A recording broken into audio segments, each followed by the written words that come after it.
Good morning mga katipa. Ayan, today's video natin, no, mag-shorted lang ako. Yan tayo pupunta sa Upland. Paikot tayo. Punta Wagay Calamba, Upland Loop Ride. Okay, kasama natin si paring Chris. Time check natin, 5 AM ride out na ako. Good morning mga katipa. Ayan, time check natin, no, 5:39. Ito, dito tayo sa Maresco Subdivision, dito sa Barangay Palo Alto. Ayan ang aking kumparing Chris. Susubukan niya kanyang bagong gulong. Bumili din siya ng gulong na... Ay, paano mo na pala? 26 pala yung aking isa. Dadagan mo na kami na. Oh, sige. Ayan. Ang malupit niya pre, mga katipayo, pandesal. Ayan, ang pandesal ni pare Chris. May bao pa. Talaga naman, ready. Ayan, lolomi ride lang kami ni pare Chris mga katipa. Pre, shoutout pre. Ayun, mahihayin kong pare ko. Shoutout sa mga taga Megatech Rating Department. Kamusta na kayo dyan? Okay, ride out ako ni pare Chris.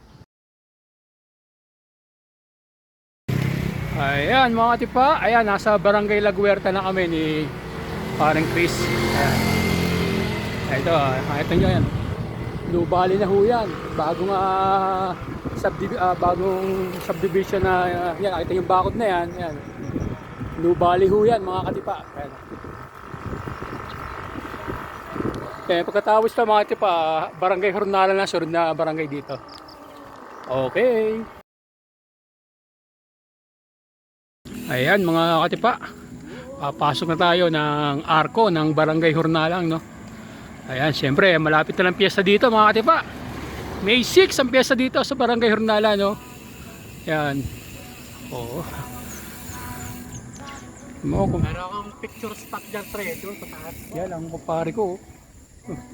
Saan pre? Punta natin yan. Picture spot ako dyan.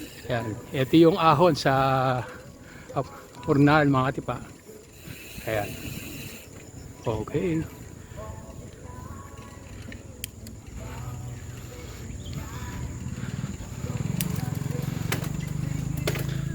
Yan. Kanan tayo, pre. May picture spot dyan. Kanan tayo. Ayan. Dyan lang may post. Kanan daw kami, sabi ni paring Chris.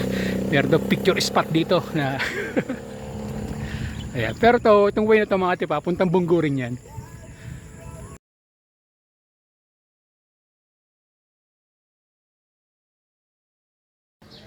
Ayan mga tipa, time check 6:22. Ayan, natin na kami sa Jofel Lomi House. Ayan. Dito kami mag-aalmusal ni paring Chris. Ayan. Dito lang niya sa Barangay Santol, Tanawan City, Batangas. Okay.